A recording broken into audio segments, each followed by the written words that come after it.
Hello అండి, ఎలా ఉన్నారు?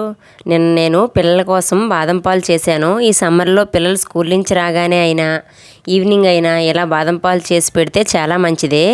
అందుకని 2-3 అవర్స్ నానబెట్టిన బాదంను పైన పొట్టు తీసి మిక్సీ జార్లో వేసి కొంచెం పాలమీగడ ఉంటే అది కూడా వేసి స్మూత్గా మిక్సీ పట్టాను.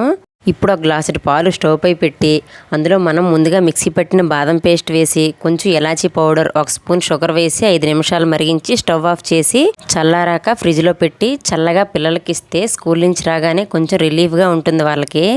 ఈ ఎండల్లో పిల్లలకి ఏదో ఒకటి లిక్విడ్ రూపంలో ఇస్తూ ఉండాలండి. ఎందుకంటే చాలా వరకు పిల్లలు వాటర్ తాగరు. మా పిల్లలైతే ఒక్కోసారి వాటర్ బాటిల్ మర్చిపోవడం, ఒక్కోసారి తీసుకువెళ్ళిన బాటిల్ కూడా ఓపెన్ చేయరు. పోనీ ఓపెన్ చేసినా 1-2 సిప్పులు తాగుతారు మనం టీ తాగినట్టు. లేదంటే స్కూల్లో తాగడానికి వీలవ్వలేదు అంటారు.